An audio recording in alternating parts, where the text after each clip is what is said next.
Hi class, welcome to another session of Profit and Gains from Business and Profession. आज की class हम लोग रखेंगे साहब चार्जेबिलिटी सेक्शन सेक्शन 28। तो आइए शुरू करते हैं।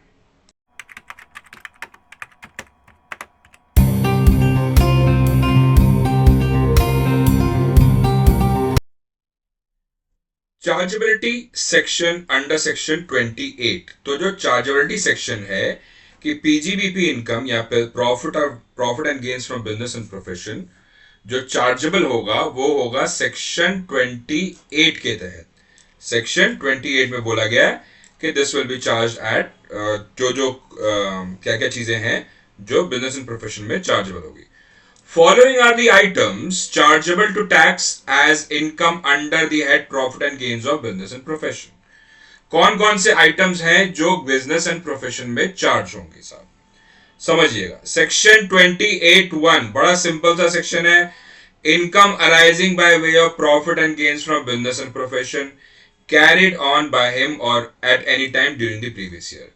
मतलब कि आपने सामान बेचा, खरीदा, ट्रेडिंग किया, मैन्युफैक्चरिंग किया, सर्विसेज प्रोवाइड की, तो साहब इस सेक्शन में आ गए, आप 28(1) के अंदर में आ गए। तो यहां पे any income that is arising by way of profit and gains from business and profession. Business का मतलब जो ट्रेडिंग किया और प्रॉफिट एंड जो प्रोफेशन का मतलब जो professional services I. Any compensation और पेमेंट ड्यू टू और received under section 28। Under section 28 के तहत अगर हमारे को कोई भी इनकम आती है 28(2) के तहत अगर हमारे को कोई भी इनकम आती है, किस तरीके से? By a person by whatever name called, मतलब कि कुछ भी बोल सकते हैं उसको, मैनेजिंग डायरेक्टर बोल सकते हैं, कुछ भी बोल सकते हैं। एम्प्लॉयर एम्प्लॉय रिलेशनशिप नहीं होना चाहिए साहब उसके अंदर में, ठीक है, नहीं तो वो सैलरी में फॉल कर जाएगा। तो by any person by whatever name called managing the whole or substantially the whole of the affairs of the Indian company. यानी कि एक हमारे बाबूजी हैं, बाबूजी ने एक बंदे को बोला कि भैया आज से तुम इसकी देखरेख करोगे इस बिजनेस की, तो वो यहां पे सब्सटैंशियली और whole of the business take care कर रहा है, तो वो पीजीबीपी में फॉल कर जाएगा। The amount so received can also be in relation to termination of his management of office or modification of any terms and conditions relating to. एक company ने दूसरे कंपनी को खरीदा, वहां पे एक जो उसका ओनर था उसको बोला हम इस कंपनी को खरीद रहे हैं, आगे से आप ये जो हम बिजनेस करने जाएंगे, यानी सपोजिंगली इसने बादाम का बिजनेस कर रहा था, दिमाग थोड़ा शार्प होता है इसलिए बादाम का बिजनेस, तो बादाम का बिजनेस कर रहा था। उन्होंने बोला आज से लेकर के और 5 साल तक आप बादाम का बिजनेस नहीं करेंगे आपने ये कंपनी बेचने के बाद। उसके एवज में, उसके अगेंस्ट में हम आपको 2 करोड़ रुपया देते हैं। तो ये जो 2 करोड़ रुपया है ये आपका income from business and profession में आ जाएगा। उसी तरीके से किसी कंपनी ने यहां पे स्टेक्स बाय होल्ड स्टेक ले लिया, 50% ले लिया। अब वो कह रहा है जी 50% को आपको रखना ही पड़ेगा और उसके अंदर में, उसके एवज में आपको, आप साउथ इंडिया का बिजनेस नहीं करोगे, आप नॉर्थ इंडिया में बिजनेस करोगे। तो वो मॉडिफिकेशन ऑफ टर्म्स पे आ गए। उसके एवज में उन्होंने बोला हम आपको 2 करोड़ रुपया देते हैं। 2 करोड़ रुपया आपका profit and gains from business and profession हो गया। Bye any person by whatever name called holding an agency in India. हम लोग जो एजेंसीज होती हैं इंडिया के अंदर में, बाहर की कंपनी क्या करती है अपने एजेंट्स बिठा देती हैं। सपोजिंगली एक जिम की आपकी जो इक्विपमेंट्स है उसकी एक कंपनी है टेक्नो जिम करके, मैं उसकी यहाँ पे वो एडवर्टाइजिंग नहीं कर रहा, टेक्नो जिम करके है, उसकी एक एजेंसी है इंडिया के अंदर में जो कि सारी की सारी डीलिंग्स करती है with regards to Indian gyms. अगर उस एजेंसी के अंदर में कोई प्रॉफिट होता है या उससे कोई भी नफा नुकसान होता है तो इस एजेंसी का वो profit and gains from business and profession होगा। टेक्नो जिम बोलता है इन भाई साहब को कि हमने आपकी फिक्स्ड की हुई है कमीशन 20% ऑन ऑल स्पेयर्स आप जो हमसे लेते हो। अब हुआ क्या, कोविड आ गया जी, कोविड आया, ये 20% घट करके 15% हो गई, तो अब 5% नुकसान हो गया। तो टेक्नोलॉजी बोलेगा इस 5% की भरपाई के लिए मैं आपको देता हूं 4 करोड़ रुपया। 4 करोड़ रुपया आपकी इस नुकसान की भरपाई, आज से आपकी कमीशन हुई 15%। तो ये हो गया मॉडिफिकेशन ऑफ टर्म्स। टर्मिनेशन कर दीजिए, हम आपके संग काम नहीं करना चाहते, ये लो जी आपके संग हमारा कॉन्ट्रैक्ट था 5 साल का, हम 3 साल में खत्म कर रहे हैं, 2 साल के सपोजिंगली पैसे लो 3 करोड़ रुपया और हमारी जान छोड़ो।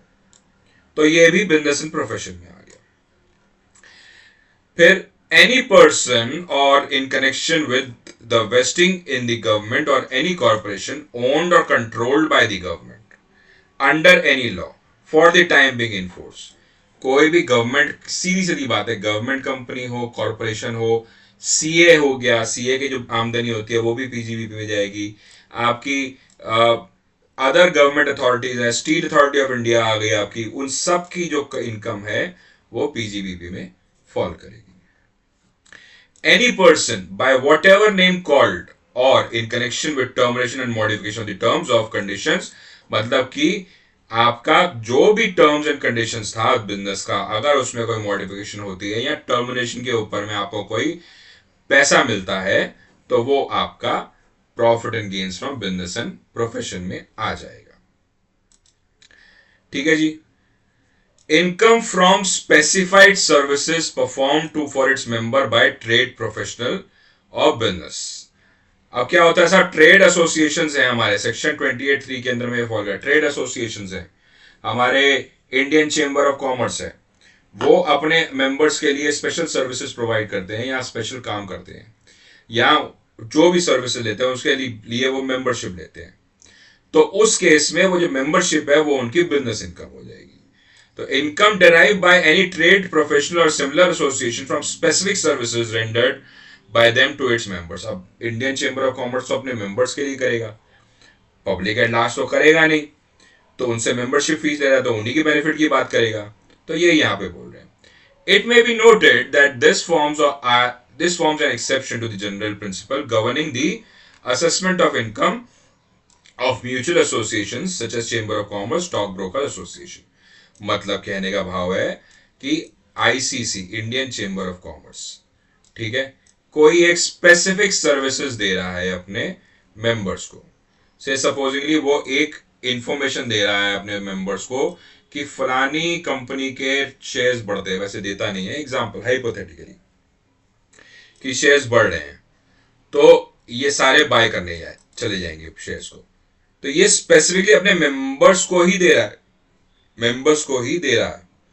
तो इसके एवज में जो उसको इनकम आई वो पीजीबीपी में फॉल कर गई। Hence, such association performing specific services for its members is deemed to be carrying on business in respect of these services. For this purpose, it is not necessary that the income received by the association should be definitely or directly related to these services. यानी membership तो है, भले ये बोले specific services है, भले ये वो in general आपको एक सर्विस दे रहा है। यहाँ पे दो बातें हो गई कि एक तो आपको स्पेसिफिक सर्विस भी दे रहा है, फिर वो बोलता है कि ये जरूरी नहीं है कि इस स्पेसिफिक सर्विस के लिए उसे पैसा मिले। आपकी जो मेंबरशिप फीस है वो इसके अंदर में फॉल कर जाएगी। तो मेंबरशिप फीस दे रहे हो आप, उसके एवज में वो आपको इंफॉर्मेशन दे रहा है, तो वो इस केस में फॉल करेगी। इंसेंटिव रिसीव्ड और receivable by the assessee carrying on export business, section 28(4). बहुत सिंपल है, इतना सारा आपको हेडिंग्स याद कर लीजिए। Profit on sale of import entitlements, cash assistant again export under the any scheme of government of India, custom duty का excise repaid और रिपेबल एज ड्रॉबैक, और profit on transfer of duty entitlement passbook scheme और duty free replenishment scheme. कहने का भाव है हम जब इंपोर्ट और एक्सपोर्ट करते हैं तो उसमें एक क्लॉज, एक चीज आती है ड्यूटी ड्रॉबैक। जब हम इनडायरेक्ट टैक्सेस करेंगे तो इसके बारे में डिटेल में पढ़ेंगे। तो ड्यूटी ड्रॉबैक में जो भी आपको मुनाफा हुआ किसी भी तरीके से वो आपकी इनकम मान ली जाएगी। तो इम्पोर्ट एंटाइटलमेंट में आपको इन मुनाफा हो गया. Under any scheme of government of India by whatever name called received or receivable by a person against exports under the scheme of government of India. Customs duty के ऊपर में ड्यूटी ड्रॉबैक रूल्स के हिसाब से आपको मिला, और duty entitlement और ड्यूटी फ्री रिप्लेनिशमेंट सर्टिफिकेट के बेसिस पे आपको मिला, पैसा गवर्नमेंट से मिलता है. ठीक है, तो ये जो है इस केस में आपको जो भी पैसा मिला वो आपका profit and gains from business and profession हो गया. Value of any benefits of perquisites under section 28(5). The value of any benefit or perquisite arising from business or exercise of profession, whether convertible into money or not, or in cash or in kind, or partly in cash or partly in kind. अब क्या होता है साहब, वकील साहब है हमारे एक, ठीक है जी, वकील साहब हैं, वो क्या है कि हमारा एक केस लड़ रहे हैं, तो उनको एक केस के एवज में हमने बोला साहब पैसे तो नहीं है हमारे पास, आप एक काम करो, ये जो टॉप फ्लोर है हमारा, ये आपकी फीस के लिए ले लो. तो इसकी जो वैल्यू है, इसकी जो वैल्यू है वो वकील साहब की फीस के अंदर में काउंट होकर के वो उनकी पीजीबीपी में जुड़ जाएगी. Sums due or received by a partner, any interest, salary, bonus, commission, remuneration by whatever name called due or to be received by partner of a firm. हमने जब पार्टनरशिप अकाउंट सीखी थी याद कीजिए 12 में, तो हमने क्या बोला था कि जो इंटरेस्ट ऑन कैपिटल दे दिया, इंटरेस्ट ऑन ड्राइंग्स चार्ज कर दी, फिर हमारे पास सैलरी थी, बोनस था, कमीशन था और अदर रेम्यूनरेशंस थे, by whatever name called shall be deemed to be income from business. ठीक है साहब, ठीक है जी, यहां तक क्लियर है आप? आइए आगे चलते हैं. Any sums received, whether received और रिसीवेबल इन कैश और काइंड अंडर एन अग्रीमेंट, कोई भी अग्रीमेंट होता है, सेक्शन 28(7) कहता है कोई भी अग्रीमेंट होता है for not carrying out any activity, आप इस जगह पे ये धंधा नहीं करेंगे, इसके एवज में ये पैसे दे लीजिए. For not sharing any know how, patent, copyright, trademark, licence, आप इसका सीक्रेट, कोको कोला का सीक्रेट किसी को नहीं बताएंगे, इसके लिए पैसे ले लीजिए. वो अगर ऐसा होता है तो वो भी profit and gains from business and profession में आ जाता है. Any sum received under keyman insurance policy, keyman insurance policy होती है जो की पर्सनल्स होते हैं उनकी कीमैन इंश्योरेंस पॉलिसी निकाली जाती है. अगर इस पॉलिसी के अंदर कोई भी अमाउंट आता है 28(8) के अंदर में, sum received by an SSC as an employer under keyman insurance policy including the sum allocated by way of bonus, अगर इसमें पैसा आता है तो वो profit and gains from business and profession में आ जाएगा. Fair market value of inventory on its conversion or treatment as capital assets, जो फेयर मार्केट वैल्यू है of inventory on the date of its conversion or treatment as capital asset, जब हम inventory को capital asset बना देते हैं, हम लोग बिजनेस कर रहे थे बिल्डिंग्स की, अचानक से बिल्डिंग का बिजनेस बंद हो गया, बिल्डिंग जो बची हुई है मेरे पास, यहाँ पे हमने उसको कैपिटल एसेट ट्रीट कर दिया. 4 करोड़ के हमने इन्वेंट्री रखी थी, आज की डेट में जब कैपिटल एसेट ट्रीट किया तो वो 5 करोड़ की निकली, तो ये 1 करोड़ रुपया है, वो आपका बिजनेस एंड प्रॉफिट आ जाएगा. Sums received on account of capital asset refer to in section 35(AD), ये हम लोग थोड़ी देर में करेंगे. सेक्शन 28(10) के तहत 35(AD) के अंदर में अगर कोई कैपिटल एसेट पे अमाउंट रिसीव होता है तो वो भी बिजनेस एंड प्रोफेशन में ट्रीट होगा. सम रिसीव्ड और रिसीवेबल इन कैश और काइंड और account on account of any capital asset in respect of which whole of expenditure of such capital asset has been allowed as deduction, depreciation हो गया, being demolished, destroyed, discarded और transferred. तो अगर demolish हो रहा है वो एसेट, डिस्ट्रॉय हो रहा है वो एसेट, डिस्कार्ड हो रहा है वो एसेट, या ट्रांसफर हो रहा है, सेल हो रहा है वो एसेट का, तो वो इस केस में फॉल कर जाएगा.